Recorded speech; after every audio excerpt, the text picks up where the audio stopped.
District में एक mock drill होने का प्लान है। Mock drill to test the efficacy of civil defence and dissemination of air raid warnings to public and common citizen. अर्थात air raid के समय civil defence volunteers का क्या रिस्पॉन्सिबिलिटी रहेगा, प्रशासन का क्या रिस्पॉन्सिबिलिटी रहेगा, वेरियस लाइन डिपार्टमेंट्स की क्या रिस्पॉन्सिबिलिटी रहेगी और पब्लिक के बीच में क्या जागरूकता होनी चाहिए, इस चीज़ को लेकर एक मॉक ड्रिल आज शाम को 4 बजे सिपाहीजला डिस्ट्रिक्ट में हो रहा है। 4 लोकेशंस में, एक डीएम ऑफिस में हो रहा है, बाकी 3 सब डिविजन्स में हो रहा है। विशालगढ़ सब डिवीज़न में, जामपुर जिला सब डिवीज़न में और सोनामुरा सब डिवीज़न में simultaneously, starting from 4 o'clock till 6:30 p.m. Similar kind of mock drill is being conducted across the country in various districts.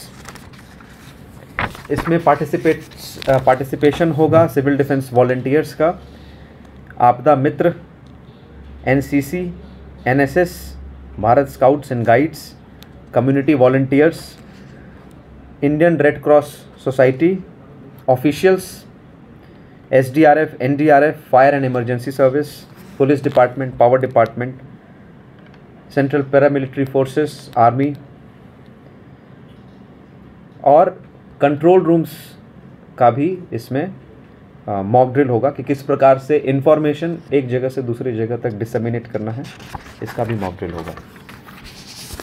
इसको लेकर कोऑर्डिनेशन मीटिंग कल स्टेट के थ्रू, स्टेट रेवेन्यू डिपार्टमेंट से सभी DM and collectors का कल coordination meeting हुआ और आज 11 बजे डिस्ट्रिक्ट लेवल पे ऐसा कोऑर्डिनेशन मीटिंग हुआ with all the line department officials and the sub division. इसका सीक्वेंस क्या होगा वो मैं बताता हूँ।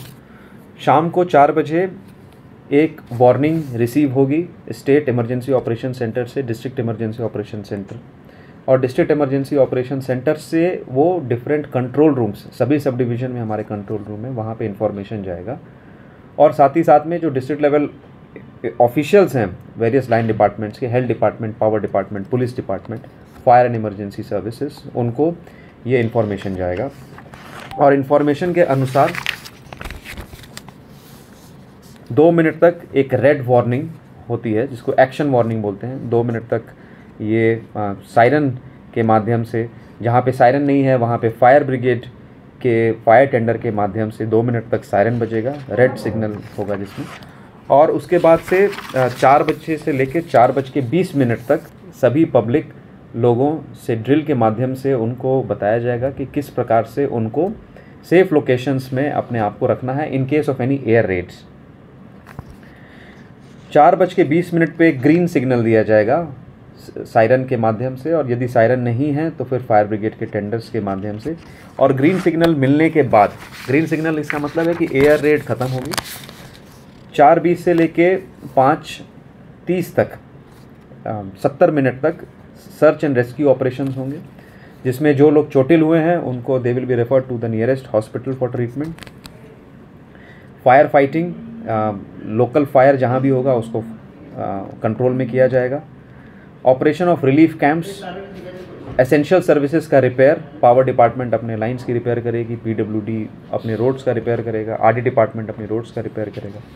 डैमेज असेसमेंट होगा और डेब्रिस क्लियरेंस, मतलब जो साइट्स पे जो भी डेब्रिस होती है उसको क्लियर किया जाएगा।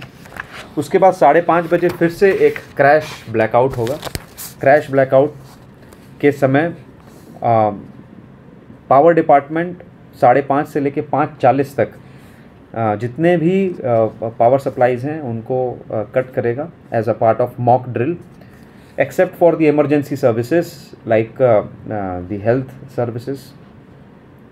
और सारे रेजिडेंट्स और ऑफिशियल्स को भी इस तरीके की जानकारी दी जाएगी मॉक ड्रिल के माध्यम से कि उस समय उन लोगों के अपने अपने लाइट्स इमीडिएटली स्विच ऑफ कर देने हैं टिल द नेक्स्ट सिग्नल और कवर ले लेना है सेफ लोकेशन में। उसके बाद 5:30 से लेकर 6:30 बजे तक सेम ऑपरेशंस होंगे जैसा कि मैंने पहले बताया, search and rescue operations, referral of the injured to the nearest hospitals, debris clearance, damage assessment, fire fighting.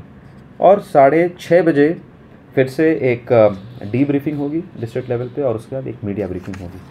तो आप लोगों का इसमें सहयोग लगेगा। आप लोगों के माध्यम से हम सभी लोगों में ये सभी लोगों को सचेत करना चाहते हैं कि इस प्रकार के ड्रिल्स में क्या क्या करना है, क्या क्या नहीं करना है। इस प्रकार के ड्रिल्स नॉर्मली नहीं होते, बहुत दिनों के बाद हो रहा है, तो ये और भी ज़्यादा ज़रूरी है कि आज जो प्रेजेंट सिचुएशन है उसमें हम लोगों की कॉमन पब्लिक को पता रहे कि कैसे उसमें उसको डील करना है, क्योंकि कोई भी इस प्रकार की जो सिचुएशंस होते हैं, जो फर्स्ट रिस्पॉन्डर्स होते हैं वो लोकल पब्लिक ही होती है, हमारे सिविल डिफेंस वॉलंटियर्स होते हैं, आपदा मित्र होते हैं। और आप सभी लोगों को पता है सिचुएशन अभी जो देश में है, सेंसिटिव सिचुएशन है, सेंसिटिव टाइम्स हैं, और मेरे हिसाब से तो इस टाइप के मॉक ड्रिल्स रेगुलरली होते भी रहने चाहिए, और यही कारण है। जो एक चल रहा है पाकिस्तान के साथ, इसलिए सर त्रिपुरा के 3 बहुत सारे साइट पे sir Bangladesh thing, but the point is कि any border area is sensitive, not just from external threats but also from various internal threats. हमारे border areas are susceptible for all kinds of illegal activities. Cross border crimes होती हैं और स्मगलिंग्स होती हैं, narcotics का ये होता है, इलीगल इन्फिल्ट्रेशन के ये सारे पॉइंट्स हैं। तो all these locations are sensitive from external security as well as internal security point of view.